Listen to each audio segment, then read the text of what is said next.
சென்னை அடுத்த செம்மஞ்சேரி பெரும்பாக்கம் பகுதியில் வசிக்கும் மக்களுக்கு இன்று முதல் 20,000 ஆவின் பால் பாக்கெட்டுகள் இலவசமாக வழங்கப்படும் என அமைச்சர் மெய்யநாதன் தெரிவித்துள்ளார்.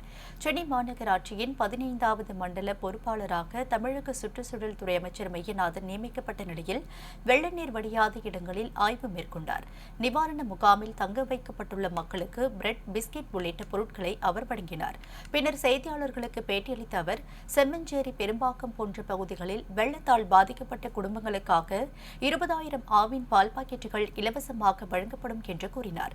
சோழிங்கநல்லூர் மற்றும் சுற்றுவட்டார பகுதிகளில் யாருக்கும் அத்தியாவசிய பொருட்கள் கிடைக்கவில்லை என்ற நிலை ஏற்படாது எனவும் அமைச்சர் மெய்யநாதன் கூறினார். சோழிங்கநல்லூர் சட்டமன்ற தொகுதிக்குட்பட்ட இந்த பகுதி முழுவதும் குறிப்பாக செம்மஞ்சேரி, பெரும்பாக்கம், TLF காலனி இப்படி பல்வேறு பகுதிகளில் ஏற்படக்கூடிய மக்களுக்கான அந்த நிவாரண உதவிகளை மேற்கொண்டிருக்கிறோம்.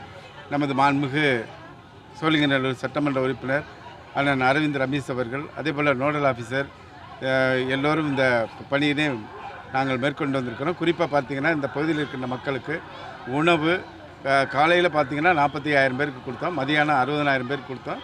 இன்றைக்கு இரவு உணவு 80,000 பேருக்கு அதிகப்படுத்தி வழங்கப்பட்ட நடவடிக்கை மேற்கொண்டிருக்கிறோம். அதுமாதிரி அவர்களுக்கு தேவையான குடிநீர் கிடைப்பதற்கான வாட்டர் பாட்டில் நிறையா கொடுத்துருக்கோம்.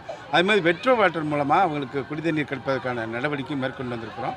இன்னும் பார்த்திங்கன்னா அவங்களுக்கு தேவையான என்னென்ன வசதி தேவைப்படுதோ அதற்கு ஏற்றால் மழை உடனுக்குடன் ஏற்பாடு செய்து அந்த மக்களுக்கு வழங்குகின்ற பணிகளை மேற்கொண்டிருக்கிறோம்.